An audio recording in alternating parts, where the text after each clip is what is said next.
जय हिंद देशवासियों, प्रस्तुत है आज का मुद्दा, श्रेय की राजनीति या आत्मघात, जिसके लेखक है राज चौधरी, संपादक व प्रकाशक ग्लोबल मंथन समाचार पत्र। लोकतंत्र में कुछ मुद्दे ऐसे होते हैं जो दलों की सीमाओं से ऊपर उठ जाते हैं। महिला सशक्तिकरण उन्हीं में से एक है।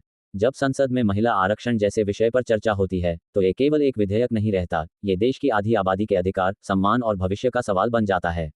ऐसे समय में सत्ता पक्ष ने इस बिल के पक्ष में जो तर्क रखे, महिलाओं की भागीदारी बढ़ाने की जरूरत, निर्णय लेने में उनकी भूमिका, सामाजिक संतुलन, उन्होंने सीधे जनता के मन को छूने की कोशिश की।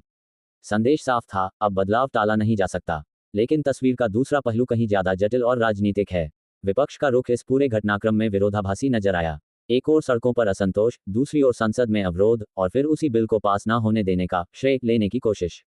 यही वह बिंदु है जहां राजनीति रणनीति से फिसलकर भ्रम में बदल जाती है। प्रश्न यह नहीं है कि विपक्ष ने विरोध क्यों किया, लोकतंत्र में विरोध उसका अधिकार है। प्रश्न यह है कि क्या वह विरोध जनता को समझ में आया, क्योंकि आम मतदाता राजनीतिक पेचीदगियों से ज्यादा भावनाओं और संदेश को समझता है। उसके सामने एक सीधी तस्वीर बनती है। एक पक्ष कहता है, हम महिलाओं को अधिकार देना चाहते हैं। दूसरा पक्ष कहता है, हमने इसे रोक दिया। अब यदि इस रोकने के पीछे का कारण स्पष्ट, ठोस और जनहित में न दिखे तो यह विरोध नहीं बल्कि अवसरवाद प्रतीत होता है। यहीं से श्रेय की राजनीति सेल्फ गोल में बदलने लगती है। आज की महिला सिर्फ घर तक सीमित मतदाता नहीं है, वह निर्णय लेती है, विचार करती है और अपने अधिकारों को समझती है। ऐसे में यदि यह धारणा बनती है कि जब महिलाओं को प्रतिनिधित्व देने का अवसर था तब उसे रोक दिया गया, तो ये केवल एक राजनीतिक गलती नहीं बल्कि एक भावनात्मक दूरी बन सकती है।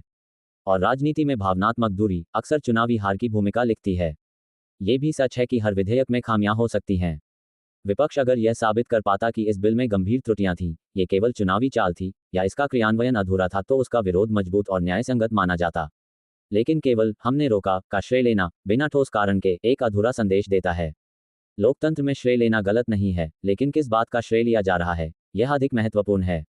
अगर श्रेय किसी सकारात्मक परिवर्तन का हो तो वह राजनीतिक पूंजी बनता है, लेकिन अगर श्रेय किसी संभावित अधिकार को रोकने का हो तो वही श्रेय राजनीतिक बोझ बन सकता है।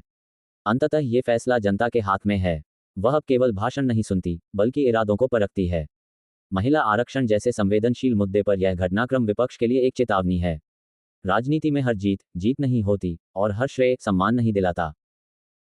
इसके साथ आज का विश्लेषण समाप्त करते हैं। जय हिंद दर्शकों, मिलते हैं जल्द ही किसी और मुद्दे के साथ।